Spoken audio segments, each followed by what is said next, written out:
Skyrim is a game I got almost 9 years ago, and since then it's gotten more releases than I have time to even think about. But what I do think about is how much I like the game, despite the fact that how much I dislike the game. Today is the day I will talk about how Skyrim worked in level design elements into a game that shaped how AAA games make open world games. Now, it's hard not to talk about Skyrim without talking about the intro. This is my third Elder Scrolls game, and once more, you are a nameless, raceless, classless prisoner. The problem I have with the intro is that it is not good for anything really, and anyone that has played the game more than once most likely has modded it out, and so you can have the alternative starts. I did this, which is why in a later clip you will not see me trying to make my character, because I already made it. Now the whole scene with character creation modded out is about 7 minutes of you unable to do anything but look around and listen to characters talk about 15 plus names and keywords in what is most likely the most boring road leading to the most boring village in the whole game. Now put this side by side with my first Elder Scrolls game, Morrowind. The game lets you move and interact with things 30 seconds after you wake up. And in 7 minutes, after taking quite a bit of time, still picking out my skills for my character, I was able to go into the world. So you could feasibly remove another 3 to 4 minutes if you knew what you were going to do. Now, this is a problem for many reasons, but the key ones for me is, like I said, it's boring because there's little to engage the character besides a very bland environment and 2 characters that talk, one that's immediately not important. And because it doesn't show the player what to expect from the game, which is an open world that's yours to explore. The other problem I have with it is just how closed off it feels next to the rest of the game. 7 minutes into Skyrim and I'm finally free to run around. But it doesn't feel like it, since it still kinda guides you along a set path. 7 minutes into Morrowind and I'm out and ready to go somewhere. I have a quest that I can follow, but the whole world is open to me. Helgen is meant to teach the players about most things they can expect to find in the game, and to that end I think it does a good job without too much hand-holding. You get movement first, of course. You've been spending plenty of time looking around, so you got that down. You run up a tower, jump off of the tower into a burning building, teaching you to, jumping. You follow the NPC to the keep and have to pick between 2 different men. Characters are used just as much as the setting to help the player find their way, especially in the introduction. The next interaction the game hopes to teach you with its environment is looting, and then also subsequently equipping gear. And once you get that done, off you go down some tunnels to the next room, and it's melee combat time. There will be a lot of tunnels to room designs in the future.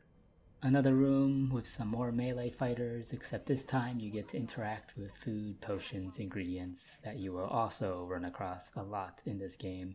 This room is the first semi-interesting room with a fire pit and a center column that help to guide the player's eye to these ingredients that you want to pick up. Also in the room, pretty much any potion or bottle or key item is placed next to a candle or some sort of light source, once again indicating the importance of lighting, especially in indoor environments in the game.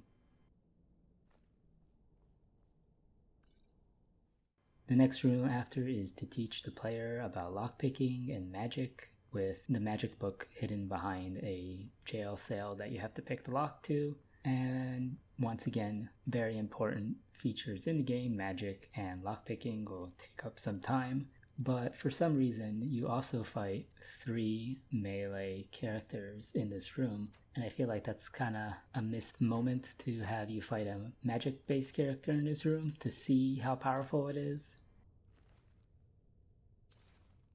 Finally, the last room of fighting some human creatures is a well-lit open area with some melee enemies up front, 2 ways to get to the other side of the room, and some archers on that other side that you want to get to. Now here is also some oil placed underneath the archers, but the game doesn't really teach you this. I just happen to know that I can use fire to light this oil from later dungeons, and I feel that this could have been a good place to teach the players that, hey, sometimes you can interact with the environment with either magic or other objects. You get to do this later in other dungeons, like I said, and it's quite satisfying. So you lower the bridge, go to a very dark part of the cave, but this level is also built to let you know where to go immediately, because the first thing you see is a very lit part in the back, and if that wasn't enough, the game also guides your eyes with a stream that flows in that same direction.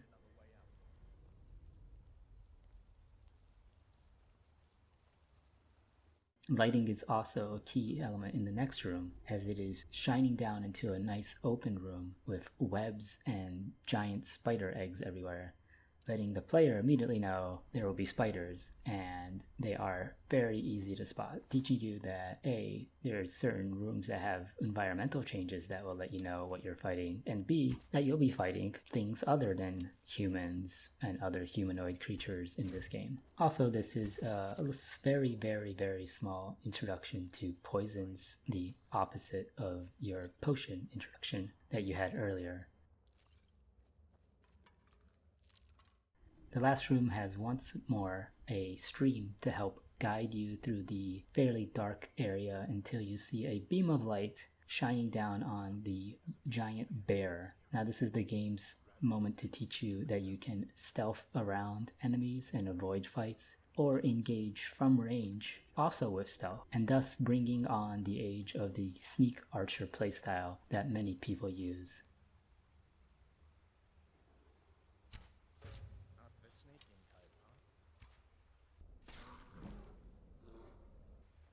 Now when you finally leave the starting area, this is about 20 minutes after the opening cutscene, and while the game hasn't shown all elements of the game mechanics in this intro level, the following main story will cover a lot of the missing parts.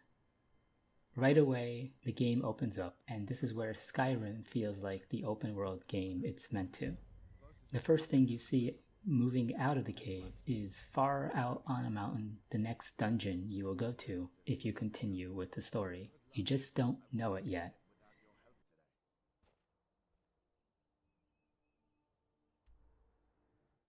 There are a number of times while just walking along the road or looking around that you will see places like this. Be it a cave, a ruin, a city, or a dungeon, the design of Skyrim with clear open fields and high peaks lets places from afar pop out at the player. This builds a drive for the player to go off the main road and see what is there and encounter new enemies, a number of traps, and generally big loot at the end. And while most of the time these places feel very natural in the world, at the same time it tends to have a bit of a gamey feel. Almost every single dungeon or cave has two ways in, or at the very least some sort of back door. And while sometimes you can think of an in-game reason for it, other times it just feels like the game devs didn't want the player to backtrack through the dungeon. I think this was also meant to make it easier to design the dungeons, to guide the player through one direction naturally into the dungeon, and never have to worry about guiding them out. And while I do have issues with some of these designs, generally they're fine. I think my biggest problem though is the waypoint. The waypoint shows up on your map, on your compass, and directly on top of the objective of the quest you are tracking. This waypoint system tends to, in my opinion, lead to some lazy design choices, because if you can have an arrow show the player where to go, why do you need to construct a level to help them? But Skyrim shows you that it's not necessary. It can show you with their levels just fine, but you run into moments where it shows that they relied on this arrow more than their skills as designers to help the player through their world. The quest log is hurt by this even more so, with very few words telling you what to do, versus the pages at times in Morrowind with hints on landmarks, where to turn left or right at, more like a typical description of how to get somewhere when you are trying to describe it to somebody in person. If you try to make it to the Greybeards early on, without waypoint markers, good luck. The quest doesn't tell you to go to a certain town first, then go up the stairs. It just tells you to go to the Greybeards. At least once you know to go to that town first, you can follow the main road, and the main roads are quite helpful, having very often signs at the forks of the roads to keep you on your path. Overall, I think the level design of Skyrim is good, but it can feel a bit gamey at times, be it backdoors or waypoint markers telling you where to go.